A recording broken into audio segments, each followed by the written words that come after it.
नमस्कार, आपका स्वागत है आज की क्लास में। सबसे पहले तो आज मैं बात करने वाली हूँ इस पूरे सप्ताह के इम्पॉर्टेंट न्यूज़। तो चलिए वीडियो स्टार्ट करते हैं। 24 से लेकर 30 नवंबर के करंट अफेयर को यहाँ कवर किया गया है। सबसे पहले तो IFFI अवार्ड यानी international film festival of India award दे दिया गया है, जो कि 20 से लेकर 28 नवंबर के बीच में आयोजित था और इसी संदर्भ में ये PPT तैयार किया गया है। इस बार ये 55th एडिशन है। तो चलिए देखते हैं 55th IFFI अवार्ड के बारे में। Film maker Shekhar Kapoor director थे 55th IFFI अवार्ड में। नेशनल फिल्म डेवलपमेंट कॉर्पोरेशन द्वारा ये पूरा अवार्ड आयोजित किया गया था। इस बार का थीम क्या था? तो थीम था young film maker the future is now. बहुत ही अच्छा थीम था। क्या था? Young film maker the future is now. Australia को कंट्री ऑफ फोकस रखा गया था और ऑस्ट्रेलिया के डायरेक्टर को दिया गया है यहाँ पे अवार्ड। ठीक है, तो वो भी देखेंगे। 55th IFFI में ओपनिंग फिल्म था बेटरमेंट बाय माइकल ग्रेसे और क्लोजिंग फिल्म था dry season directed by Bohdan Slama of the जेक रिपब्लिक। गोल्डन पिक अवार्ड, जो कि बहुत ही इंपॉर्टेंट अवार्ड होता है। दो अवार्ड बहुत इंपॉर्टेंट है, ध्यान रखेंगे, गोल्डन पिक अवार्ड और सिल्वर पिकॉक अवार्ड। दोनों ही अवार्ड किसे दिया गया है, ये इंपॉर्टेंट है। तो देखिए, गोल्डन पिकॉक अवार्ड जो है टॉक्सिक मूवी को दिया गया है। हाँ, जैसे कहते हैं ना टॉक्सिक लाइफ है, टॉक्सिक ये है, तो टॉक्सिक मूवी भी है। ये फिल्म जो है वो लिथुआनिया कंट्री की है, उसे मिला है गोल्डन पिकॉक अवार्ड। ये फिल्म के डायरेक्टर कौन थे? तो वो है सोल्वे विलोवेटे।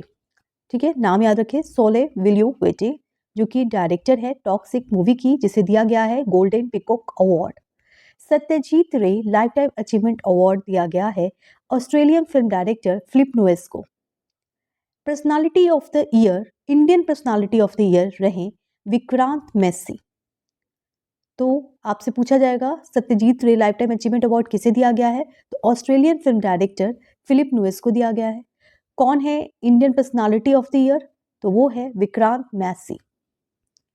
IFFI यानी international film festival of India 2024 में सिल्वर पिकॉक अवार्ड दिया गया है best feature film the new year that never came.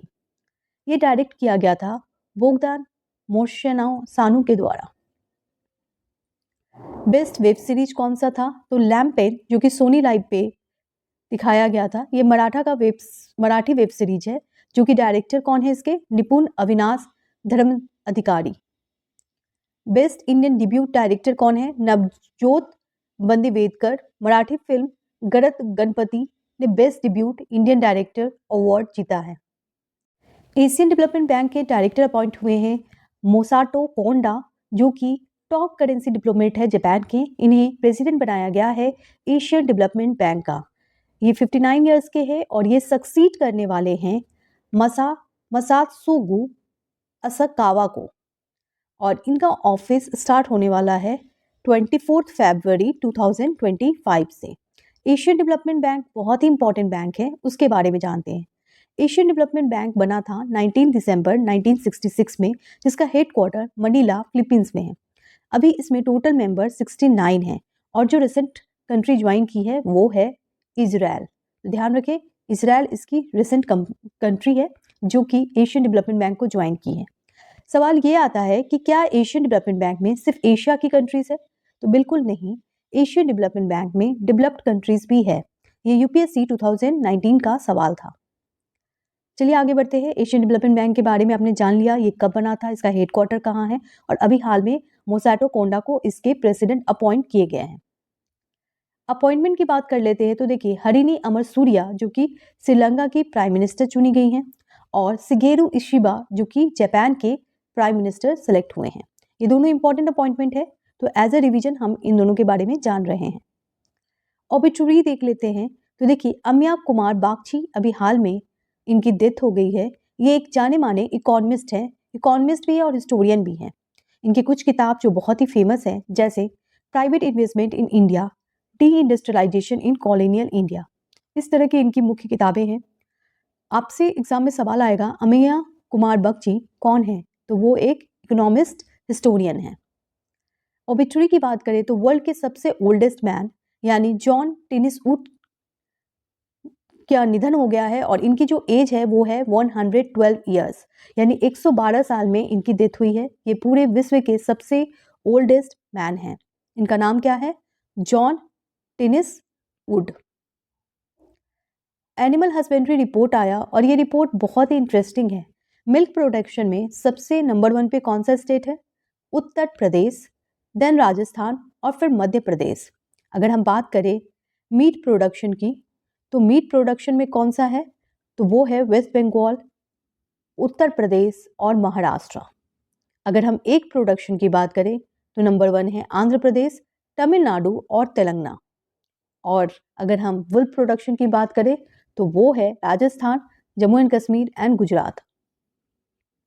International science festival जो कि जनवरी के महीने में आयोजित होने वाला है, उसे ऑर्गेनाइज कर रही है आईआईटी गुवाहाटी। आईआईटी गुवाहाटी इसे होस्ट करने वाली है। इंडिया का इंटरनेशनल साइंस फेस्टिवल जो कि 10th एडिशन होने वाला है जनवरी के महीने में। नेटवर्क रेडीनेस इंडेक्स देख लेते हैं। एक इम्पॉर्टेंट इंडेक्स रिलीज की गई है जिसमें इंडिया की परफॉर्मेंस बहुत अच्छी रही। इनफैक्ट इंडिया ने 11th पोजीशन अहेड आगे बढ़े हैं, क्योंकि अगर हम 2023 की बात करें तो इंडिया की रैंकिंग क्या थी? इंडिया की रैंकिंग 2023 में 60 थी और वो घटकर अब हो गई है 49।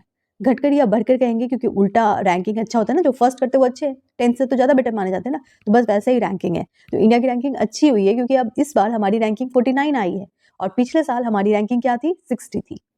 तो इंडिया ने इसमें बहुत ही अच्छा अचीवमेंट प्राप्त किया है। डिजिटल इंडिया पे बहुत ज़्यादा फोकस किया जा रहा है और इसी संदर्भ में एक और इंटरेस्टिंग न्यूज़ भी है, ठीक है, जो मैं आगे शेयर करूंगी। New member of ISA, international solar alliance की मीटिंग हुई। इस मीटिंग में बहुत सारे न्यू मेंबर जुड़े हैं। अगर हम बात करें तो टोटल कितने मेंबर है आईएसए में, तो टोटल अभी 104 मेंबर है, ठीक है। 104 मेंबर में पहले तो 100 मेंबर थे, तो 100 मेंबर से ये जो 4 न्यू मेंबर ऐड हुए हैं उनके बारे में जानते हैं। तो देखिए 101 मेंबर यूएस है, काफ़ी न्यूज़ में था। अमेरिका 101 मेंबर बन गया है आईएसए यानी इंटरनेशनल सोलर अलायंस का। अगर हम 102 की बात करें तो वो है एंटीगुआ बारबाडोस, ठीक है। अगर हम 103 की बात करें तो वो है सीरिया और 104 है आर्मेनिया। यानी टोटल कितने मेंबर हैं? 104 मेंबर हैं आईएसए यानी इंटरनेशनल सोलर अलायंस के। तो ध्यान रखिए कौन कौन से मेंबर हैं। इंटरनेशनल सोलर अलायंस की बात करें तो इसका हेडक्वार्टर गुड़गांव हरियाणा में है, जिसे अब गुरुग्राम कहते हैं। National institute of solar energy Gurugram Haryana में इसका हेडक्वार्टर है।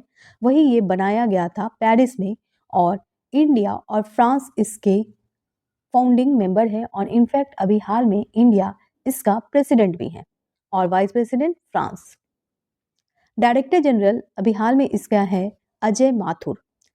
आशीष खन्ना के नाम आपने सुना होगा। आशीष खन्ना अपॉइंट किए गए हैं director of international solar alliance. Appoint हुए हैं लेकिन वो अभी मतलब ज्वाइन नहीं किए हैं, उनका टेन्योर स्टार्ट नहीं हुआ है। उनका नाम अभी आया है कि वो नेक्स्ट डायरेक्टर बनने वाले हैं आईएसए के, लेकिन वो अपॉइंट नहीं हुए अभी तक, ठीक है, उनको ज्वाइनिंग नहीं मिली है। वो कब से ज्वाइन करने वाले हैं? तो मार्च 2025 से वो ज्वाइन करने वाले हैं। तो उनका नाम इंपॉर्टेंट है क्योंकि एग्जाम में उससे भी सवाल आएंगे, जब इनसे आए हैं सवाल तो उससे भी आएंगे। अजय माथुर से रिलेटेड एसएससी सीजीएल में क्वेश्चन आ चुका है, ठीक है, तो सवाल आ सकते हैं, इसलिए प्रिपेयर रहे। आशीष खन्ना जो है नए बनने वाले हैं इंटरनेशनल सोलर अलायंस के डायरेक्टर। अभी तक कौन है? अभी तक अजय माथुर ही हैं, ठीक है। मैंने जैसे बताया कि डिजिटल इंडिया से रिलेटेड बहुत इंपॉर्टेंट न्यूज़ है, तो वो न्यूज़ है पैन सर्विसेज को रिलेटेड। जी हाँ, डिजिटल इंडिया के अंतर्गत पैन सर्विस को स्मूथ, इको फ्रेंडली और फास्टर, सिक्योर बनाने की बात चल रही है। इसके लिए यूनियन कैबिनेट ने अप्रूवल भी दिया है digital and streamline pan services के लिए। यहाँ पे क्यूआर कोड भी होंगे और बहुत सारे चेंजेस किए जा रहे हैं पैन कार्ड में। बजरंग पूनिया को अभी हाल में सस्पेंड कर दिया गया है 4 साल के लिए नाडा के अंतर्गत। अब ये नाडा क्या है? नाडा यानी नेशनल एंटी डोपिंग एजेंसी। अच्छा आप मुझे बताइए बजरंग पूनिया किस गेम से रिलेटेड है? तो वो रेसलर है और वो रेसलिंग से रिलेटेड है। नाडा यानी नेशनल एंटी डोपिंग एक्ट जो कि 2022 में आया था, इसी के अंतर्गत इन्हें 4 साल के लिए बैन कर दिया गया है। एक्चुअली में क्या होता है, जो प्लेयर होते हैं वो ड्रग्स लेकर गेम में एक्स्ट्रा एनर्जी पाते हैं और जिससे वो गेम को जीत जाते हैं, तो वो अनफेयर है। इसी संदर्भ में ये नियम बनाया गया है, अगर कोई भी प्लेयर ड्रग लेकर खेलता है तो उसे खेलने से रोका जाएगा और इसी संदर्भ में बजरंग पूनिया को 4 साल के लिए बैन कर दिया गया है। गवर्नमेंट के द्वारा, नाडा के द्वारा, नाडा यानी national anti doping agency. 10th India EU meeting हुआ है कहाँ पे? बेल्जियम में। बेल्जियम के ब्रुसेल्स शहर में 10th इंडिया EU मीटिंग अभी हाल में हुआ है। EU यानी यूरोपियन यूनियन की मीटिंग हुई है। ये 10th मीटिंग है और इंडिया और EU के रिलेशन के लिए ये काफ़ी मायने रखती है। GI टैग दिया गया है नरसा पर क्रोजेट लेस बनाने के लिए। ये आंध्र प्रदेश का आर्ट है जो कि आपको इस पिक्चर में दिख रहा होगा। गवर्नमेंट ऑफ इंडिया ने ज्योग्राफिकल इंडिकेशन एक्ट 1999 के अंतर्गत ये आंध्र प्रदेश को टैग दिया है। ठीक है, तो किस संदर्भ में टैग दिया गया है? नरसा पर क्रोचेट लेस के संदर्भ में। तो जीआई टैग बहुत इंपॉर्टेंट होता है और क्वेश्चन आते हैं। 75th anniversary of Indian constitution, इस बार नेशनल कॉन्स्टिट्यूशन डे बनाया गया 26 नवंबर को और ये डे बहुत स्पेशल था इस साल, क्योंकि इस साल हमने 75th एनिवर्सरी सेलिब्रेट किया है। क्योंकि ये 75th एनिवर्सरी था तो कुछ इंपॉर्टेंट स्टेप लिए गए हैं, जैसे संस्कृत और मैथिली लैंग्वेज में भी कॉन्स्टिट्यूशन को तैयार करने की बात चली है और इसी संदर्भ में किताबें रिलीज की गई हमारे प्रेसिडेंट द्रौपदी मुर्मू के द्वारा। तो ये इंपॉर्टेंट न्यूज़ है। मैथिली भाषा जो है वो बिहार, झारखंड और नेपाल में बोला जाता है। अगर हम बात करें कॉन्स्टिट्यूशन डे की, तो कॉन्स्टिट्यूशन डे बनाया जाता है 26 नवंबर को, क्योंकि इसी दिन 1949 में हमने अपना कॉन्स्टिट्यूशन तैयार किया था। ठीक है, तो ये डे बहुत इंपॉर्टेंट है जिसे लागू किया गया था 26 जनवरी को। तो कॉन्स्टिट्यूशन डे कब मनाया जाता है? 26 नवंबर को। बियॉन्ड द हिग्स बोसन नाम की एक किताब रिलीज की गई है। ये किताब लिखी गई है मनिक कोटवाल के द्वारा। हिग्स बोसन जो कि फंडामेंटल फोर्स है हिग्स फील्ड के बारे में जानने के लिए, और ये थ्योरी बहुत इंपॉर्टेंट है जो कि हमें पार्टिकल्स के बारे में बताता है। इलेक्ट्रॉन, प्रोटॉन, न्यूट्रॉन सबके बारे में यही बताता है हिग्स बोसन थ्योरी। ठीक है, तो इसके रिलेटेड एक किताब रिलीज की गई है। ये किताब किसके द्वारा लिखा गया है? तो वो पर्सनालिटी है Manik Kotwal. Green energy, green hydrogen fueling station, India का पहला ग्रीन हाइड्रोजन फ्यूलिंग स्टेशन बनाया गया लेह लद्दाख में, जिसे इनोग्रेट किए थे यूनियन मिनिस्टर मनोहर लाल। ठीक है, तो ग्रीन हाइड्रोजन फ्यूलिंग स्टेशन कहाँ बना है? लेह लद्दाख में। First AI lab in space, India का पहला एआई लैब जिसका नाम है MOITD, स्पेस में बनाया गया एक हैदराबाद बेस्ड फर्म जिसका नाम है TM2 स्पेस के द्वारा। इस दिसंबर महीने में इसे लॉन्च किया जाएगा PSLV C60 से। ठीक है, तो क्या नाम है इंडिया का पहला एआई लैब का? तो नाम है MOITD यानी माई ऑर्बिटल इंफ्रास्ट्रक्चर टेक्नोलॉजी डेमोस्ट्रेटर। ठीक है, तो MOITD जो कि स्पेस में रिलीज किया जाएगा, ये इंडिया का पहला एआई लैब होगा। इसे बनाया किसने है? TM2 स्पेस जो कि हैदराबाद बेस्ड फर्म है, और ये लॉन्च किसके द्वारा किया जाएगा? PSLV C60 के द्वारा।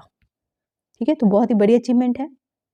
Bihar to host Khelo India youth game, ये न्यूज़ तो आपने सुना होगा। बिहार होस्ट करने वाला है खेलो इंडिया यूथ गेम और पैरा गेम इस अप्रैल महीने में, यानी कि आने वाले अप्रैल 2025 में खेलो इंडिया यूथ गेम बिहार में आयोजित होने वाला है।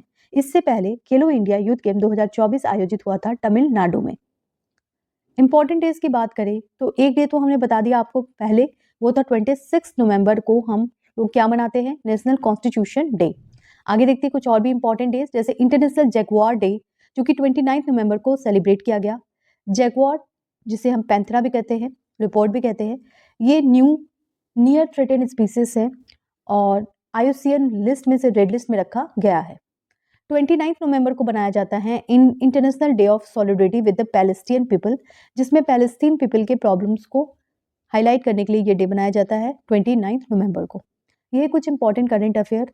फिर भी अगर कोई डाउट है तो बेझिझक जरूर पूछिए कमेंट बॉक्स में, और किसी भी एग्जाम के बारे में कोई भी जानकारी हासिल करनी है तो आप कमेंट बॉक्स में पूछ सकते हैं, एक्सेप्ट IIT और नीट।